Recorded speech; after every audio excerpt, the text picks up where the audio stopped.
some noise firstly. Let's see how many people are here.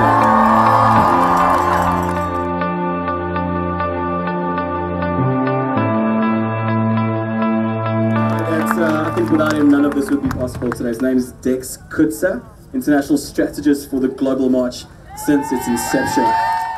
Good morning, everybody. What a great turnout. This is one of 136 cities globally. How's that? First and biggest global movement ever for elephants, rhinos, lions.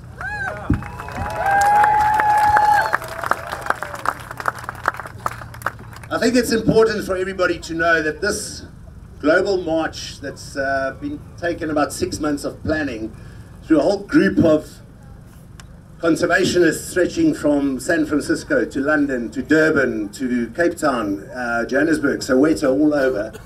It's taken a lot of preparation, but as opposed to simply marching and hoping that there's going to be media involved, we did a different strategy.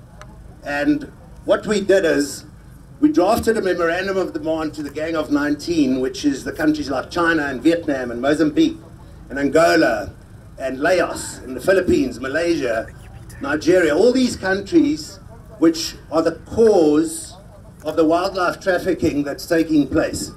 So what we've got to look at here with the memorandum of demand, it was delivered to the embassies by 136 cities. How's that?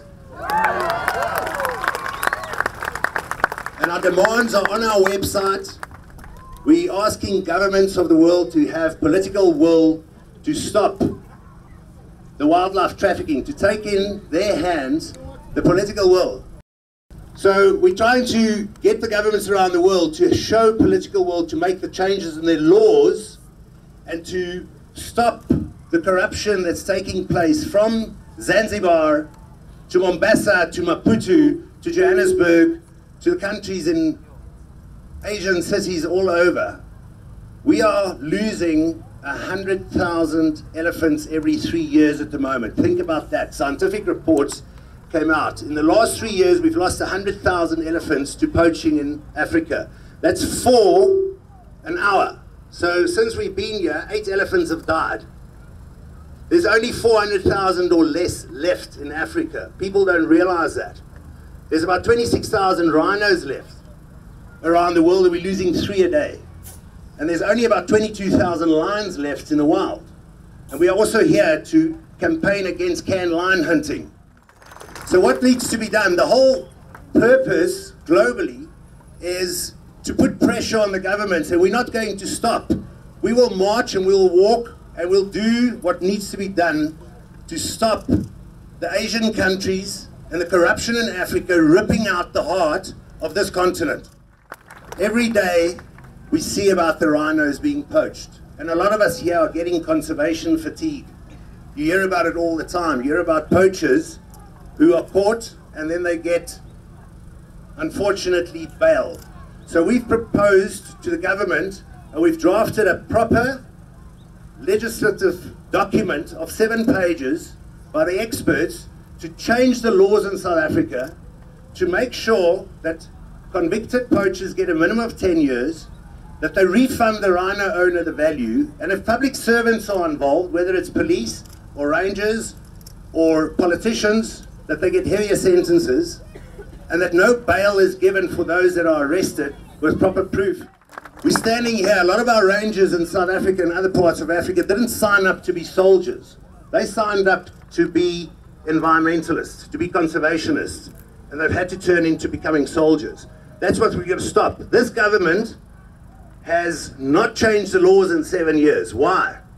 A week ago, Chumlong Lengtontai from Thailand, on his 3rd appeal, had his sentence from 40 years reduced to 13. And the judges gave him 6 months per rhino. Unless the laws change, the judges in the magistrates' courts and the Supreme Courts can't override decisions of the appellate division in Bloemfontein. That is our big problem. The laws have to change. The Department of Environmental Affairs, the President, the Vice President, the opposition parties, the Constitutional Court, the Minister of Justice, as well as the Chief Justice have all received our documents. They cannot deny. It's been delivered by 136 cities to every single South African embassy in those cities, as well as here. So the social media, I mean, the Global March for Elephants, Rhinos and Lions have come together through the strength of social media, and we've got to thank Facebook for that and Twitter. And we urge all of you to carry on with our social media strategy. That's the only way. The Arab Spring took place because of social media. And a turnaround for the African wildlife, the tigers in India, the pangolins in Central Africa can only take place with the support of you and your friends that are not here.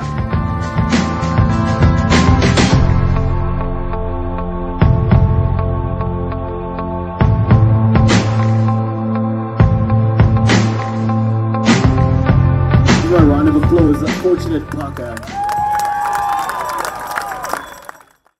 So what I want to do is thank everyone. Can everyone hear me okay? Okay, so I just want to thank everyone. Thank you for coming along and joining us. It is said that city people are self-centered and materialistic, only after money and the biggest cars, biggest houses. But I think this proves them wrong. We refuse to conform to their stereotypes. We are showing them that city people have heart.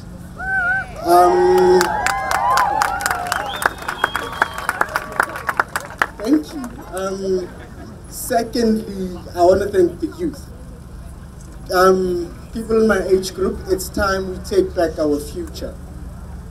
At these events, these huge meetings where our future is decided, there's only elders most of the time. And elders have lived their life. So guys in my age group and the young ones, even though he's playing with a bit of grass there, but it's time we join these meetings and decided our future with the elders. They are not going to be there in our future. So why are we sitting at home doing whatever while they're deciding our future? Let's take back our future. Let's join the elders as they decide our future, because it's ours.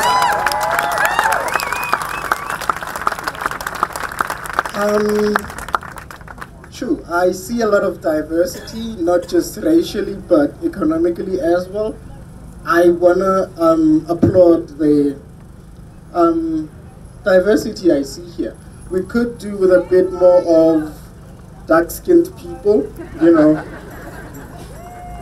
But diversity that we see here is symbolic of what nature needs. Nature thrives on diversity. Species diversity is good for ecosystems, and when ecosystems are good, they will support us on Earth.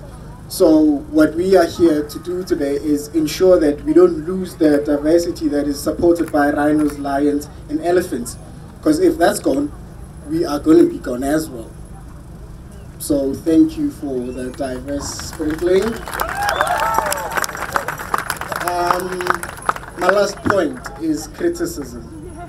I've enjoyed a lot of criticism being a part of this march. I'm sure a lot of you guys enjoyed it as well. I was told that I should be marching I should be protesting against bad service delivery.